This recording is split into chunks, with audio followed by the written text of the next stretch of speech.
We are back. It's the Joe Holka Show presented by Line Movement. Week 15 DFS First Look. Of course, going to bring in our weekly guest. He's a senior writer at The Athletic. Follow him on Twitter at AllInKid.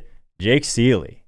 We just kind of went through my lineup review, so I would imagine the people in the chat can see the smile on my face and all that good stuff. But how was your week 14 overall, my man?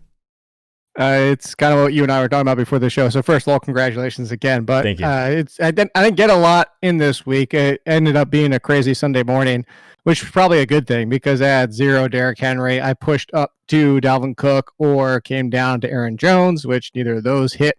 So despite the fact that I had David Montgomery, and the other thing I did too, which we could talk about with you, is I was hesitant to do it. I'll talk about it in a second. But so I'm looking right now at David Montgomery. I went with the Aaron Rodgers, Devontae Adams, because that was an easy. I continue to roll that out there. It just hampers the rest of your lineup, as we've talked about in the show many times. But some of the other plays didn't hit as well. My biggest thing was Corey Davis. And then the other one, despite having Irv Smith and the Washington football defense, what did I tell you? The big one that really killed me is because I went so big with this savings to get Henry, or not to get Henry, to get Dalvin Cook, to get Devontae Adams, to get like that type of stuff. Yep. Is I put in Braxton Berrios for the 4:00 games. Jameis Crowder ended up playing. So Right. I kind of, in the back of my mind, Joe, I was like, I don't know if I want to do this because if Crowder's active, there's nowhere to pivot. There's nowhere I'm going to move out of Braxton Berrios to 3,000. And he ended up playing, and it kind of bit me because Berrios had 7.9. It wasn't a total killer, but between that and no Derrick Henry, that's, those two things kind of coupled into, it wasn't a huge week for me. It was almost a net even, and I only played like four tournaments. Yeah, we ended up having a Berrios team on one of our main tilt space teams as well. We were kind of toying with the idea of maybe Crowder comes in and he's kind of a decoy anyway, and it doesn't matter. But that team didn't even end up cashing. The 3K guy you did need was KJ Hamler. So shout out to Harmon he's been bringing up KJ Hamler. It feels like every week over the last little while. Finally gets there. But yeah, man, really good week overall. Not a great week on the main slate. I also was very light on Derrick Henry. Unfortunately, the Derrick Henry teams that I did have had Chark on the other side of it. Chark doesn't do much, but now it looks like he's going to get unlocked when we move to week 14. But yeah, was fortunate enough to be so upset that I ended up just playing the showdown slate. Turned about $700 into just south of 60K, man. So my biggest hit ever. One of my other biggest hits was also Stephon Diggs, man. So that guy is just officially my hero forever. So that was pretty cool, man. And just having the sweat at the end, sometimes, like, this as well as anyone, right? You have a very good lineup that's very live, and just for some reason it's one or two plays of the end really break it. So if anyone's watching this, I just did a full breakdown or review of that winning lineup. So check that out in the description. I'll put a card up here somewhere so you guys can see it as well. But just Deontay Johnson, just the dropsies overall, if he converts some of those in the beginning, I think it's enough for those teams to pass me. So there was that. There was also, I was fading Bills defense at the very end. They get a pick. It's very, very close. And then Eric Ebron was also on the Bills team that was close as well. But the one that was the scariest, Jake, was as they're marching down the field, kind of eating clock. If there was a field goal there, I drop into fourth place. So that's like a 30K swing at least, right? So I'm just cheering for first downs at that point. Well, hold on, you're telling me ban kickers. That's what you're telling me, is that you're in on the ban kickers. I knew you'd like that, man. I was officially very far on the other side of like hoping anything happened with kickers at the end, man. And then they get that first down, the kneels go down, and it was celebration mode at my place. There's not a lot of celebrating to do right now. It's not like you can go anywhere and do anything, but having some tequila shots last night with me and my girlfriend, and then waking up trying to do my I saw you post the Instagram video from when you were with the Viking, when you're at the game. Yeah, we just, so there you go. Back we when just Diggs went was through there. it. Yeah, so like again, it's the full breakdown of that. It will be up on the channel, but basically the Stephon Diggs Minneapolis Miracle was one of my other biggest hits ever. I was at the game, ran into the end zone that I was at, so it's pretty crazy. I had some FOMO, and I'll let people watch the rest of that other video to check that out. But finally feel like I've exercised the Diggs demons in some way, right? So. It's good, man. It's nice when something breaks well, especially the end of the year. Now I got 2 weeks to just fire and hope that I can get rid of some of this tax obligation, man. So that's the true nuts right now. So All right, man. Just don't take it out until next year, and then you can offset. No, it doesn't matter. I think it's not the withdrawal. It's the yearly profit. I think anything over $500 or whatever. So I guess I'm playing the Thunderdome this week, something like that. I don't know. We'll see.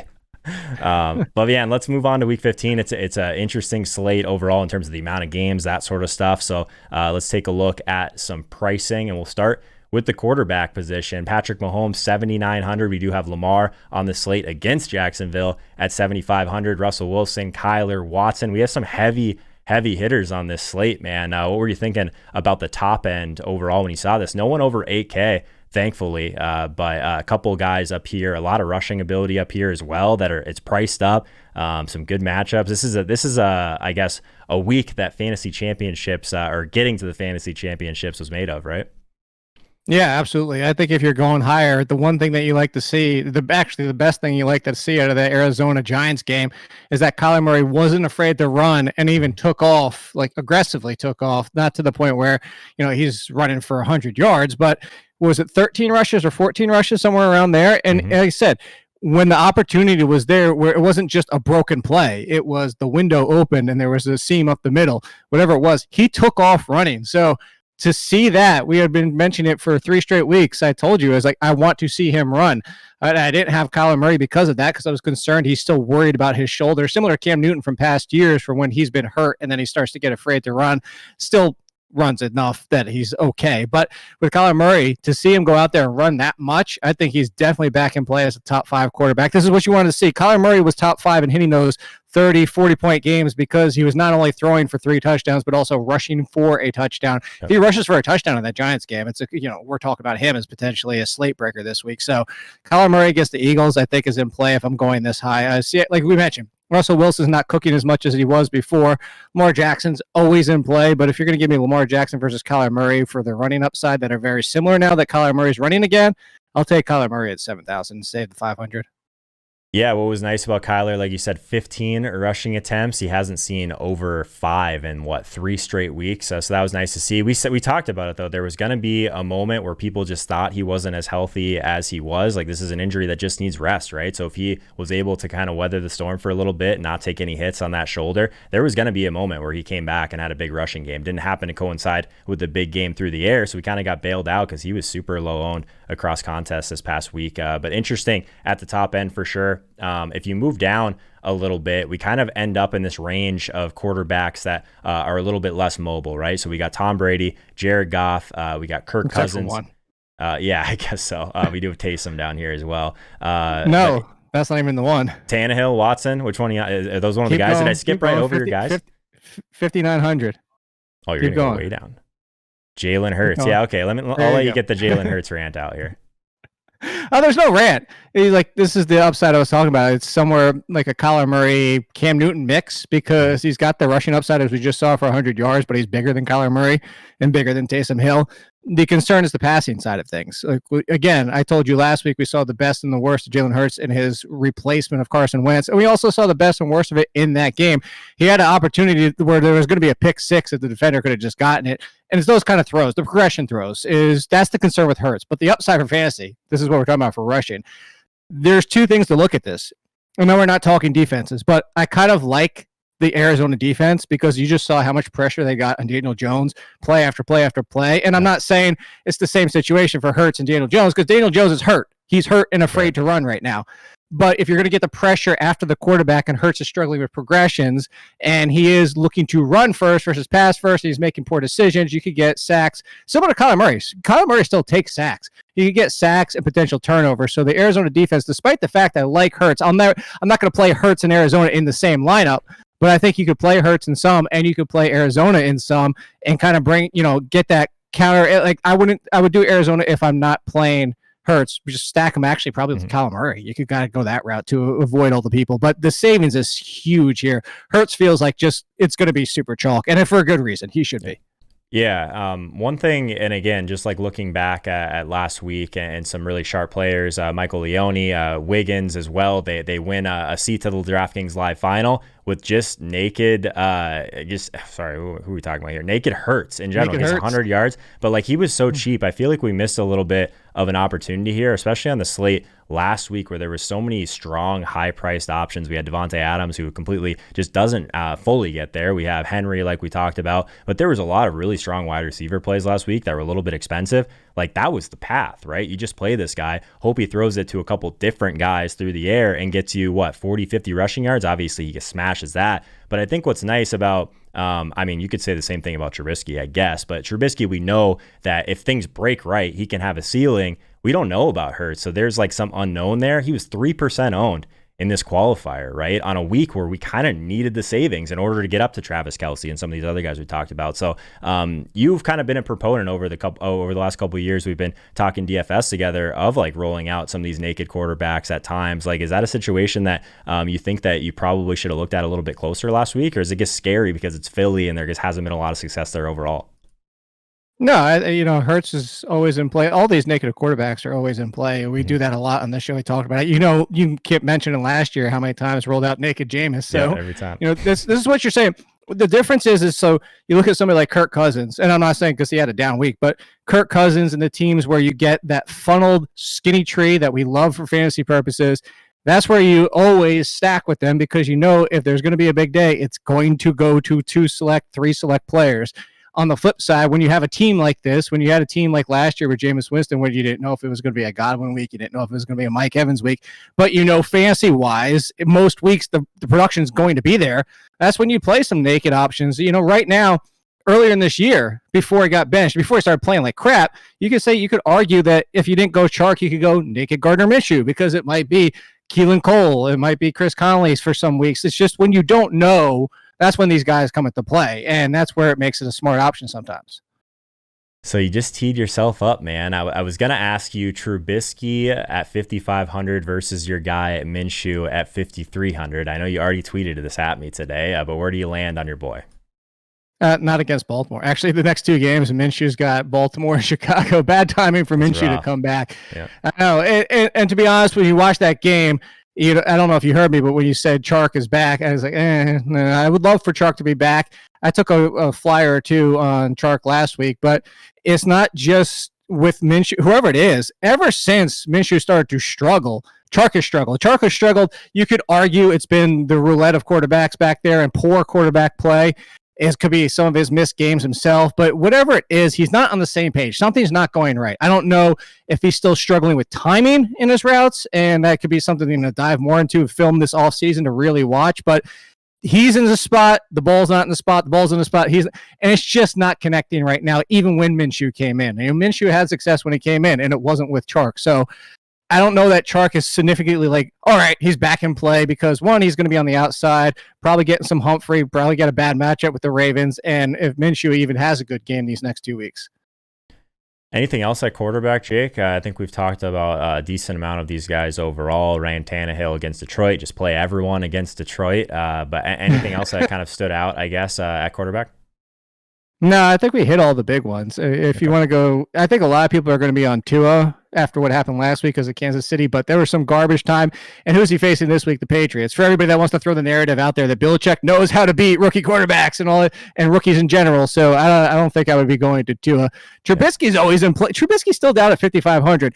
The reason nobody wants to play Trubisky is because we know if he goes bad, you might as well throw out your entire lineup. You could pretty much almost have like 15 at every other spot. And if Trubisky goes bad, you're just going to be out of the money. So you play Trubisky knowing that, but he's still at 5,500. He's still worth it.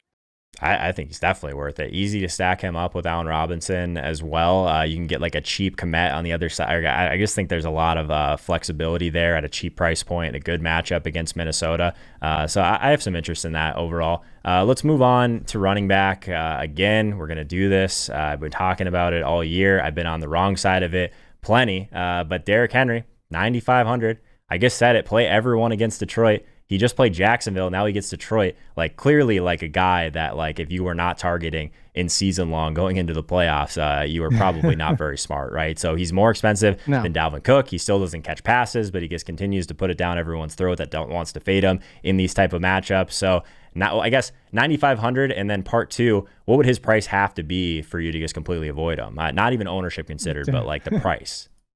10K plus. I was going to say your ownership. I was going to say it. This might be the highest owned $9,500 player of all time in ownership wise. So if you can get him in there, you put him in there. Just find a way.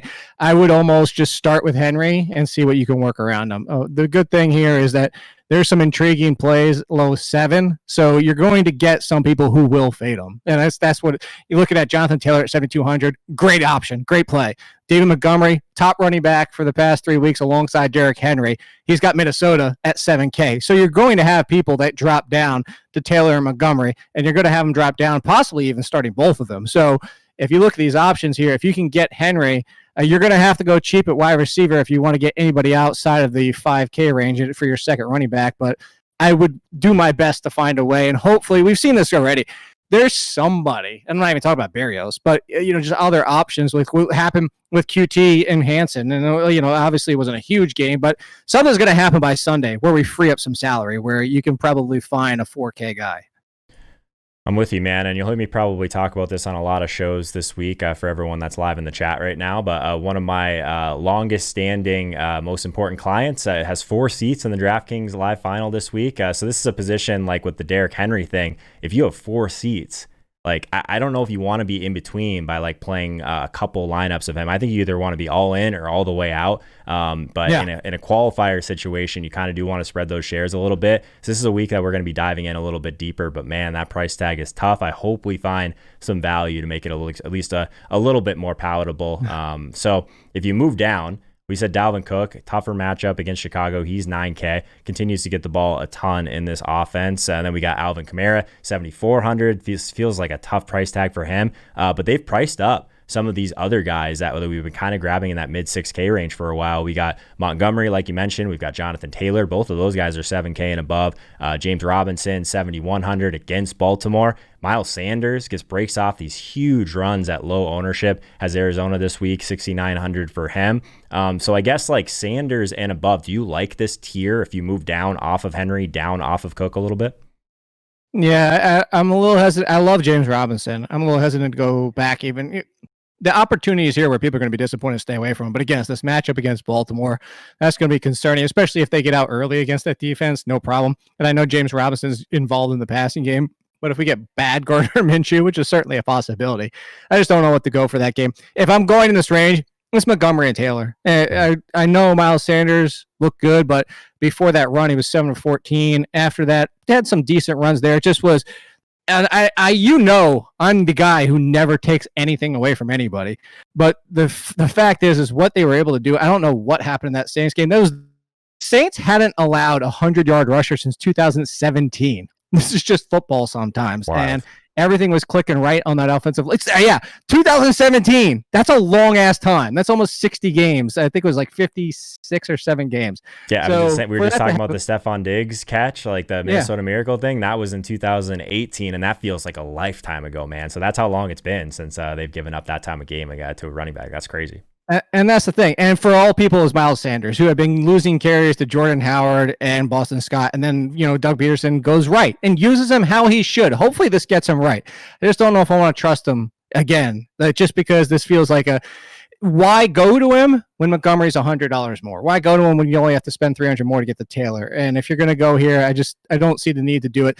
The one other one that would concern me, and there's 2. There's 66 and 64. It's the rookies.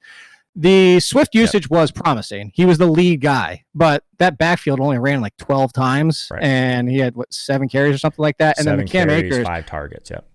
Yeah, which is good. He led the backfield, but that offense, especially if there's no Matthew Stafford, that has to be a major concern. But Cam Akers, love it. Finally, for everybody in seasonal, you get to enjoy it in your consolation brackets, probably, if you were riding Cam Akers. The Jets' run defense is surprisingly good, and it just comes down to, again, at 6,600, I see the upside. I love Cam Akers. I wish Cam Akers was getting this usage all year long. It's just where I go here is why spend the 6,600 when you have other options, in my opinion, that are better in this same range? That's really what it comes down to. It's not that I don't want Cam Akers. It's just why go there. Yeah, people are going to look at that volume that he saw and just see the Jets in general and not realize that the Jets' run defense, like you said, is pretty strong overall. So that's interesting. So we have everyone in here right now. If you're here for the first time, would love it if you consider subscribing to the channel. Toss a like on this video before you get out of here, and check out Apple Podcasts. If you don't want to see my face, Jake's face while we're going through this entire thing, definitely leave me a rating and review when you get a chance. But the one thing, and it just like so, I guess close to my heart at this point, after we went through that sweat together last night, the Patreon, guys. So it is $1 per month, 25 cents per week. All of that is just going back into prizes and that sort of thing. So fantasy football, DFS, sports betting, it's our Discord chat community. Also, we have a weekly DraftKings tournament giving away a $30 Amazon gift card to the winner of that every week. And I guess announcing, we were just talking about the ratings and reviews. So we were doing a weekly thing where I would just add $1 to the prize pool for every rating and review that we get. I'm going to do this a little bit of a longer term one now. So we'll still do the $30 Amazon gift card for the winner. But for every rating and review I get until the Super Bowl, I'm going to add in $1 to that prize pool. So we'll do a big showdown contest for the Patreons. We'll see how much we can run that thing up. Obviously, we have the NFL Red Zone stream room in there if you want to come sweat the games with us. Sometimes fun, sometimes not fun, depending on how your day's going overall. And then an exclusive 15 to 30 minute live stream directly before NFL kickoff. My final thoughts on the main slate. We'll go through as many questions as we can in there. That is not on YouTube. It is only for the Patreons in Discord. Call me crazy. We didn't mention him at quarterback. Goff, Woods, Cup stack against that Jets pass defense. Yeah. That could be the surprising one. I hate going to Goff, but that could be the surprising one of the week. Condensed target share there for sure. Moving down, I guess, a little bit here. There's not a lot Ronald to Jones? like. Ronald Jones, I had some Ronald Jones last week against Atlanta. Atlanta's not like that pass catching running back like dream that I thought it was for a while, but I still think you can have some success. 6K for him. Interesting. I think it's kind of an interesting price point, but I mean, he had 18 attempts last week, just a couple targets. But when we kind of got that news that Fournette wasn't going to be in, Ronald Jones was like pretty close to a lock on FanDuel at his price. I don't know what he's at now, but still reasonable on DraftKings at 6K, I think, for the volume. No, I think it's just, of course, if he's healthy, but we've had other players play through the finger injury before. Go down here, maybe Clyde Edwards-Helaire in a surprise situation, Kansas City, New Orleans. We just saw what Miles Sanders did. Maybe the Saints' run defense is falling apart at the perfect time. So if you're going to drop down here, it just gets risky. We know that. It gets risky when you're talking about him or talking about Mostert's use. And honestly, the worst part about the Mostert use is not even that it's just 50-50. Jeff Wilson's getting the valuable touches. He's getting the inside the 5 touches. So if you do want to mess around with that backfield, Jeff Wilson might be the better play. Shanahan's doing it to us again. He's found somebody new, and he's going to him. The Kenyon Drake, there's reports that he still hasn't been healthy for a little while. If you're down in this range, I think it's tough. The only one, I'm kind of scrolling down here. I don't even see a play that, obviously Leonard Fournette, if there's no Ronald Jones, but who even knows if he's active after what just happened. Mm-hmm. But if David Johnson comes back, but he's got Indianapolis, and he looked uninspiring even when he was healthy to begin with. So, yeah, I'm paying up for running back this week. I don't like any of these guys like sub like 5,700 or so. I have a little bit more interest in Mostert than you. I think 5,800. I understand the valuable touches and stuff, but if there's a guy in this backfield that's going to break a big one against Dallas, I think it's probably still going to be Mostert. Interesting running back slate, but let's move on to wide receiver. Tyreek Hill is 8,800 at the top end. DK Metcalf 8,600. Calvin Ridley is breaking that 8K price point, 8,200, and then we do have DeAndre Hopkins still just kicking around at 7,900. So some of these guys that ended up being decent leverage options last week, and Hopkins and Ridley really paid off for fantasy owners for sure. The Minnesota guys are still both above 7K. I like those guys a lot more when they were a little bit cheaper. So it's interesting at the top. The guy that I skipped right over though, AJ Brown. I guess how much leverage do you think Brown is going to offer you this week with everyone playing Henry? I have some interest in that. There's, and so AJ Brown and Allen Robinson, actually 76 and 7,400. I have to love both of them. The AJ Brown thing goes back to the Tannehill situation, which I told you last week. So Tannehill, for everybody out there about the concerns of, well, if Derrick Henry smashes, Tannehill does nothing, or you have to be worried about that. That's not true. If you look at the entire season, if you start at the top, Derrick Henry scores and go all the way down to every game he scored 14 or more, which includes the 40-point game, the 30-point game, another 30-point game. So all of those games start from the top. Tannehill has only fallen under 17 fantasy points once, and he still threw for 300 yards in that game. They just went field goal bonanza because he had no touchdowns. Every single other game, 17 plus, multiple 20-point games. Tannehill and Derrick Henry, it's not just it's a skinny offense. So that's what it is. Like Derrick Henry can do well, and Tannehill can still do well, and AJ Brown can still do well, as we just saw. The only concern you ever have here is that if AJ Brown gets super attention, triple coverage, bracketed, the safety drops down, and it's a Corey Davis week like it was the week before, that's really where you have the trade-off. But it might be an interesting play. Like I'd say 5% of my lineups to maybe do a Tannehill, AJ Brown, Corey Davis, and fade Derrick Henry. But it's going to, like I said, I'm not fading Derrick Henry, so I don't even know if I would go 5% on that one. Not even considering it, man. I don't know. I might be there with you, man. It just causes me so much pain to I guess live and die on the hill that if he's like this ownership, he makes a bad play because he doesn't catch balls. I think he's just breaking the mold on what we should be thinking of with those running backs overall. So still, don't you remember Jacksonville last year? He can catch one ball and go for 80 yards and a touchdown. I mean, that's the thing, right? But there's still those games, like I can't remember which one it was earlier this year where he was 30%, where he had 80 yards and no touchdowns, and he was like 9K in a great matchup. So like it wasn't December, so maybe that is the tiebreaker overall. I don't know. We'll see. Well, that's the Dalvin Cook situation. You mentioned him before about Chicago. He had 34 touches in that Chicago game, but didn't find the end zone, and I don't think he hit the 100-yard bonus. I think he on the rushing side. Interesting. Is Julio going to be healthy? Because his price always seems to kind of stick out to me a little bit. 6,900 against Tampa Bay, like significant price discount off of someone like Calvin Ridley. And then we got Metcalf at 8,600. Like the price is getting even further apart between Metcalf and Lockett now at 6,700. So you have any, I guess, thoughts on the Seattle or Atlanta wide receiver duos? Yeah, so Julio Jones, there's some reports that he might not play again this season. Oh, wow. He just might be, he might be shut down. So, Atlanta's completely out of it, and they've been eliminated. So why, risk him at this point of his career for a lost season at this point? So there are some reports. If he's out there, he's always intriguing in play when he has this price tag that's not even close to 8,000. So I think you could look at that for sure if you want to look at it against Tampa Bay. But the Tampa Bay Minnesota game, I think we wanted more points. That was a disappointment especially from the Minnesota side. Tom Brady too, and Chris Godwin. I mean, there's a lot of disappointment in that game. That's part of the reason that my main slate was so terrible. I was way overexposed to that game and kind of got burned by it, honestly. Yeah, it's funny, as a sidebar to discuss that, sometimes these high Vegas, when they get so chalky games, I sometimes fade the game as a whole. It's not always the right decision, but when you're building 20, 25, 30 lineups, you can throw out a couple there and just fade a game entirely. So like I said, it's not always the right. It probably hits 20% of the time. Well, I mean, last week too, that was the first game. It was at 1 p.m. right? So there's an argument of fading those games because if you're wrong, like you can still kind of get weird the rest of the way and still make up ground. But like these chalky stacks early on, like I'll say that like last week we had 6 games in the afternoon. It's going to be another situation this week, I believe, where we have let's see how many games we got in the afternoon. 1, 2, 3, only 3. Is that true? That's brutal. So maybe not so much this slate, but we have Saturday this week. Oh, that's right. Okay, so maybe that's part of it. But yeah, normally you want to be able to maybe at least pivot your stack in the later game, and if you're just going after this chalk game stack early on, obviously tough to do that. So absolutely. I think wide receiver. Go ahead. There is a smash wide receiver at 6,300. Oh, I was gonna say, can you guess who? He's the only one. Look, I haven't looked yet. I'll go back to split. 6,300. There's only one wide receiver at 6,300. Huh.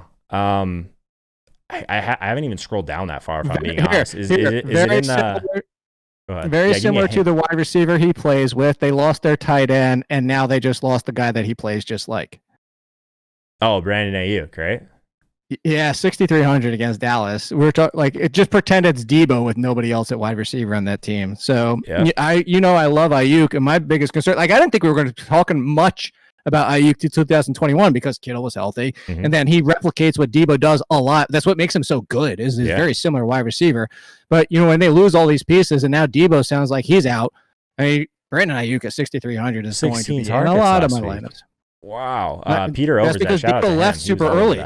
Yeah. He was all over that, though. He had a bunch of, I guess, late swap teams with Ayuk and Mclaren mini stacks. But man, that's a pretty crazy volume when you see those guys. I mean, he can play those roles exactly like you said. So they just kept feeding him. That's interesting. What are you doing with the Tampa Bay guys? His price jumped almost 1,000. And what am I Yeah, doing with who? 6,300. What are you doing with the Tampa Bay guys overall? I feel like I never play Mike Evans, and he just tends to just take the touchdowns, take some of the higher equity type of pass catching ability overall. But like even just like I haven't played Antonio Brown. There were some times where he was seeing volume. I guess it seems like a stay away, but these guys always end up being like lower owned, so they're kind of intriguing if you can hit the right piece of a Tom Brady stack. But we were just targeting this Atlanta game last week. Like, is this a spot where we kind of go back to the well with Tampa Bay, even though they just kind of let us down?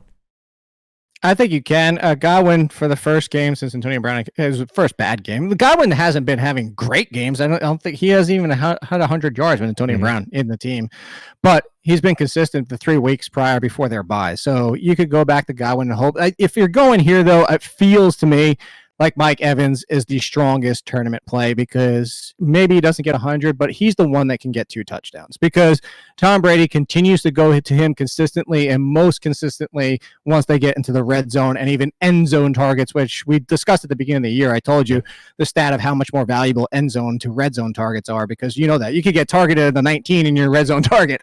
So if you look at it, that's where I would go. I would go to Mike Evans. Godwin's still in play for me. It looks like Antonio Brown is just I don't know that he's ever in play because he hasn't. What has he done really with this team that makes it? He's not even a tournament winner. Leaving a lot of air yards on the field. That's pretty much it. Like that's kind of why like some smart people have been on him, I think. But yeah, that's tough. Like I mean, I guess not all air yards are created equal. Like you see that like literally just push the ball push down the field, and you're like, oh my god, please be Antonio Brown, please be Antonio Brown. Nope, it's not even like anyone that matters. It's literally Scotty Miller for the touchdown. So that was kind of rough. God, that was. One thing that was kind of, I guess, good for me in the later, I guess some of the late swaps that I did make is I moved to a bunch of Calvin Ridley, but I also moved to a ton of Russell Gage. He's 4,700. They haven't really moved his price. Now he's throwing touchdowns, right? So the perfect correlation with that one. So I guess we'll just keep that seems too cheap to me against Tampa. It does if Julio's out. Obviously, right, if Julio, if Julio plays, that's a completely different story. I mean, if you want to drop down to this range, and just since we're talking about this range, there are some interesting ones. You know, look, CeeDee Lamb could always be Dalton's guy any given game, and San Francisco maybe get the ball out quicker. If you remember, for everybody that saw the Ravens game, CeeDee Lamb was getting to live in hell out of targets in the first quarter, and then the Ravens adjusted, and also the Ravens got up early, and that's the concern also with the Cowboys is if you're playing from behind, Dalton's going to be more aggressive going to Cooper and Michael Gallup. If you're got a contending team most of the game and you have to get the ball out quick, CeeDee Lamb is going to be targeted a lot, so he's in play.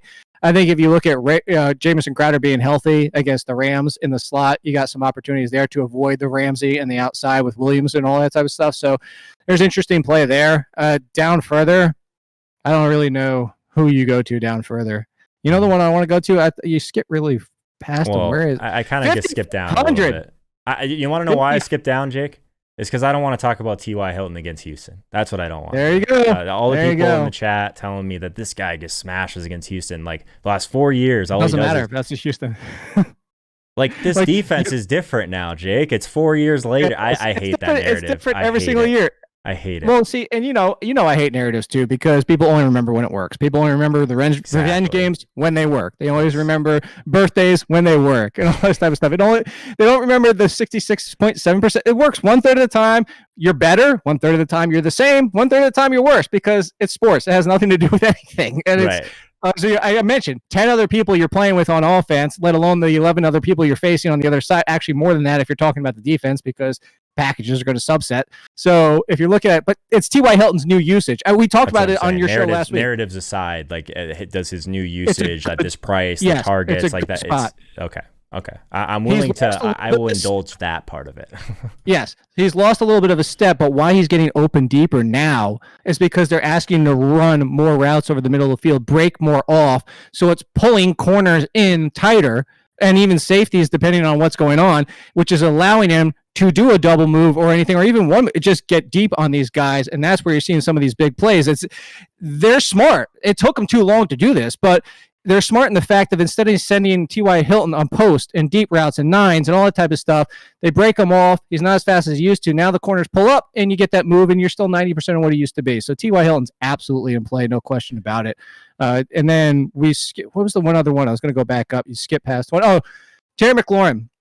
He got 6 and 6 targets the last 2 weeks. That's down from like the 8, 9, 10, but he's still getting his opportunities. It's against Seattle. You expect a little bit better. I'm kind of hesitant. He's one that I'm going to want to watch the ownership on. If the ownership is down because of what's happened in the last 2 games, I'm going to be on him. If people are on him because of the Seattle matchup and the fact that, it's Terry McLaurin, I'll be off because I don't see where the upside is if he's in that 15 to 20% ownership range, I don't see where the upside is with him, because the question is the play of Alex Smith and this offense, which it might not even be Alex Smith. It might be Dwayne Haskins. If it's Dwayne Haskins, forget about it. We're all out. Yeah. Someone in the chat just mentioned the Haskins thing. They seem like they're on board with that too. I think he might be popular just because people love playing Russell Wilson, man. Like they just want to play Russell Wilson. They want to play Metcalf. Even if they just get buried by it, they still go back to the well, and it's an easy bring back on the other side if this game ends up kind of picking up steam a little bit. This Rams game, some of those wide receivers still relatively cheap. What are you doing, I guess, with the Houston guys overall? Like Cooks being out last week was kind of a surprise. I guess he was still he's still priced up to $6K. Kiki is still significantly cheaper at $5,300 against Indy. Pretty tough spot overall, but I guess the only reason I brought it up is if we are going to indulge these T.Y. Hilton stacks, do we have any interest in like these mini stacks with anything on the other side with Houston? I would like Cooks because I think that a lot of people are going to stay away from him if he's playing, obviously. The Indianapolis defense, he had an okay game in that game, but the Indianapolis defense hasn't been good the second half of the season. This is one of those examples of where, people try to predict for seasonal, try to predict playoffs and, they have to face this, this, and this. Within the season, defenses change. I always give you the example of a bunch of years ago when the Giants defense was avoid them at all costs and then exploitable as hell in the second half. In that same season, because this is why I always remember it, is because everybody was targeting the Falcons that year because they played the Saints in weeks 14 and 16. And the Saints went from exploitable as hell to, oh my God, this is a worrisome matchup. This is with Lattimore really starting to play great that year.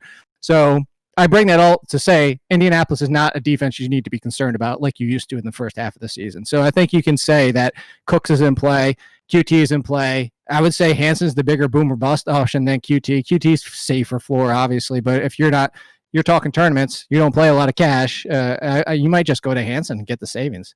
He's handsome for sure, if you care about that sort of thing. So I guess make your lineup a little bit better looking. Hanson? Yeah, handsome. I can't even say that. I'm not going to even attempt it. Marvin Jones, they don't want to move his price, man. 57. Hammer the Hanson. Man, that's. I mean, we need a new like Eric Decker. I just got that out, dude. Yeah, that's tough. I'm not even going to attempt it. I know words are hard, man. You find that out doing this and talking for hours and hours every day.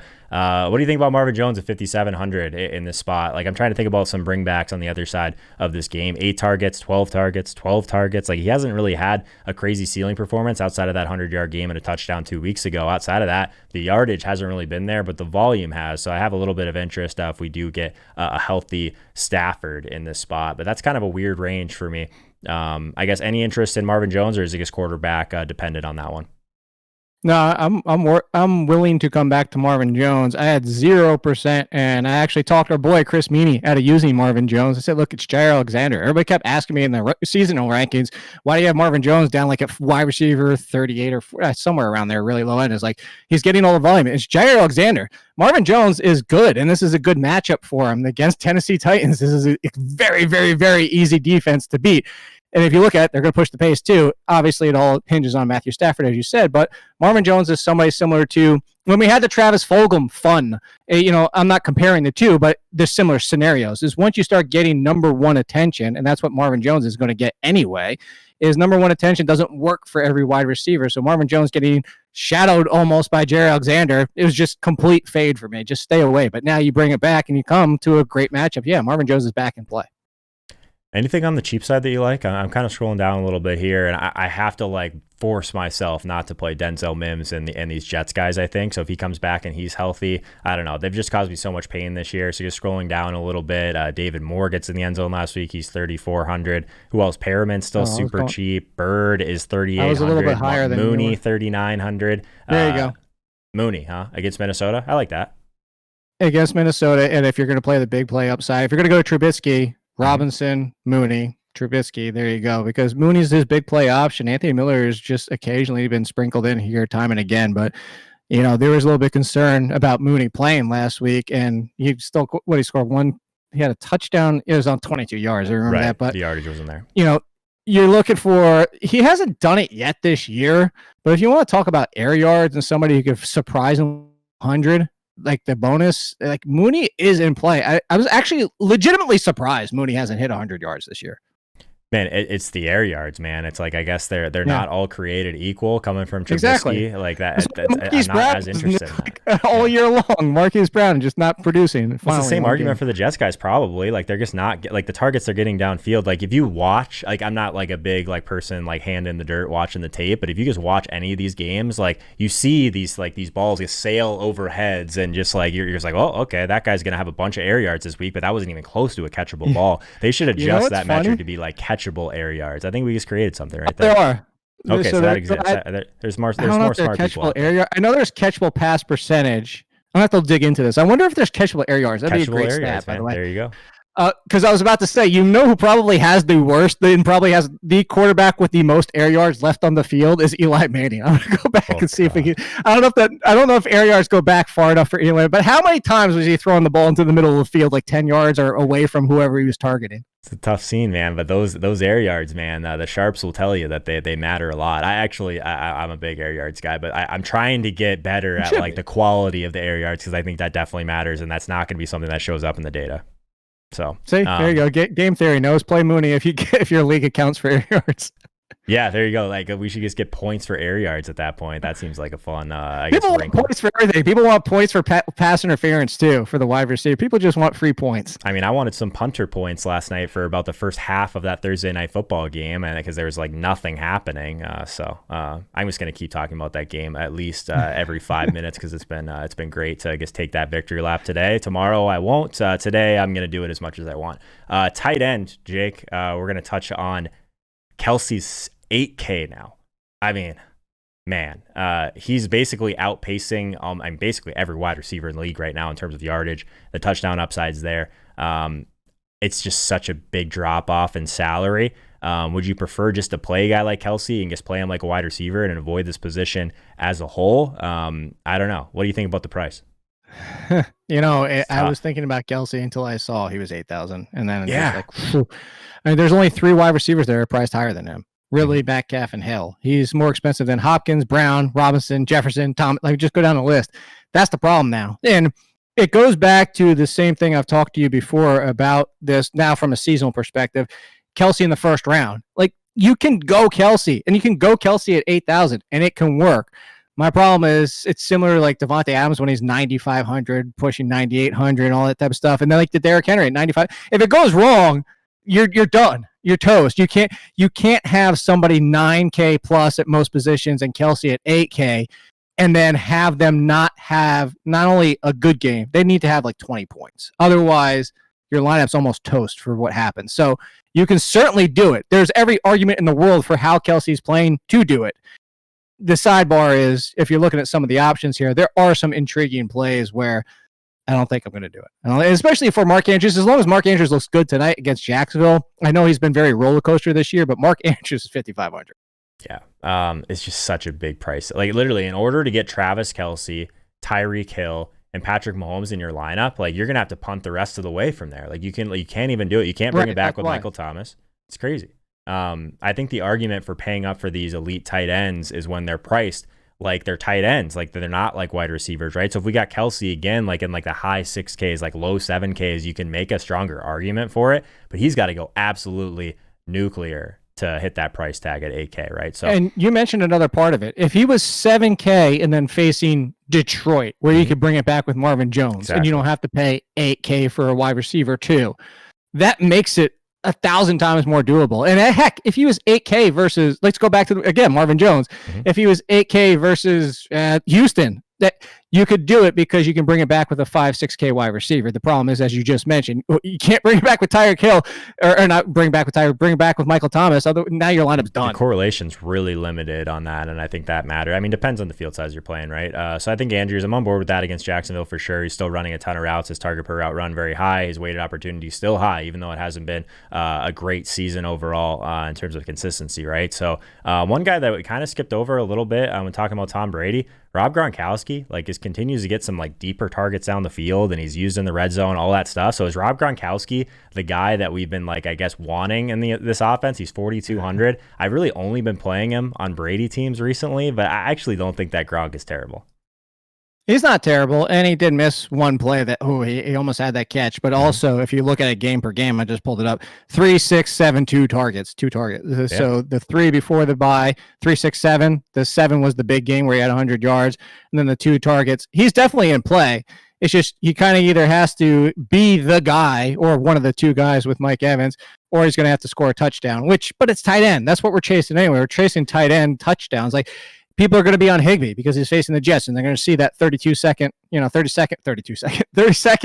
matchup, and it is the best matchup for tight ends this week, and they're going to go to. But what's the difference between Higbee for a touchdown or Gronkowski for a touchdown? Not that much difference. So I think, the intriguing one for me is going to be going back to potentially Goddard here. Look, still 6 targets with Hurts. Obviously, Hurts, again, it's not going to throw for 250 and 3 touchdowns, but he's continue to see that work. Down past that, the only good lineups I had were with Irv Smith. He's now up to 36, but against Chicago, there's a good vulnerability of them against tight ends. If there's no Kyle Rudolph, he's back in play. I'm trying to see if there's anybody else here in this tight end world that Dan Arnold, 3,500. All he does is score. Just play him with Kyler. All he does is catch touchdowns. I know, it's great. The cheap end, I mean, man, Goddard 3,900 again. Yeah, I think he was still a freaking Jimmy Graham. He got vultured. Holkamaniacs technically got vultured on the backup tight end. He is now the backup tight end, Jimmy Graham, and he got taken away because Komet still had 7 targets in that game. 7 targets. He's still 3K. I like that. Yeah. So there you go. I mean, you're talking about volume there. That's great volume. So Jake, who was the guy like when we were talking about these cheap, these thin tight ends outside of Noah Fant? Do you remember the guy that like I probably played a ton of in the 1,500 last year, who was very cheap, that we were waiting for the breakout? And it's finally happening. You know what I'm talking about? It's finally happening this year? It's finally happening this year, and everyone's just like, he's like the guy that like everyone's talking about his measurables and all that stuff. Gesicki, man, he's finally getting there, and it took Tua to unlock him. But now we have all these narratives for the Patriots. Like, can we go back to Gesicki? He's 4,800. Man, he looked like their best option at times last week. Another 6 targets, 11 the week before, but 2 touchdowns, man. Like, this guy is an absolute beast. What do you think about Gesicki? Yeah. I actually think you might get lower ownership because people are going to talk about this Patriots narrative all week. Yeah, and I'm going to pour water on your excitement here because he's hurt. He's hurt. He's missing this week. Well, okay. So we'll remember that for week 16. He's missing week 15. Injured his shoulder in the 4th quarter. He's out this week. Well, regardless, I like Gesicki a lot. You know that. So I think we're probably going cheap in this range anyway, right? So I think there's definitely some options down there that make some sense overall. Akins, they don't want to move his price, but man, did that ball hit him in the hands in the end zone, or did I miss that? Like he literally has hands like the feet. Chest. He was looking in the sun. That's why I jokingly said ban the sun. So like, I saw that. I didn't know what you were talking about. Yeah. Yeah, it was dead in the sun, and he had no visor, and the ball. It was just one of those. You've seen it in baseball before, and it doesn't make it any less laughable because he was the most wide open you'll ever see a tight end. But at the same time, yeah, he was staring directly into the sun, lost it, and it bounced right off of him. So he had a touchdown left on the field.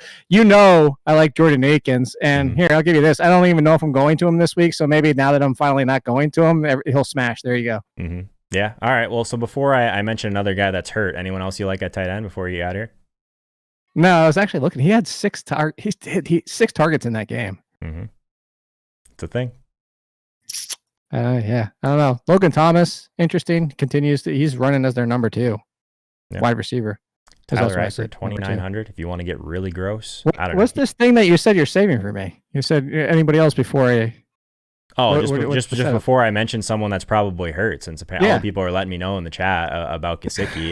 I apologize. I was a little bit more concerned about my showdown lineups last night than seeing about $60,000. Yeah, so apologies, chat. Chat will let you know, Jake. If you didn't know, they will let you know when you say anything wrong. If you pronounce something wrong, they'll let you know, man.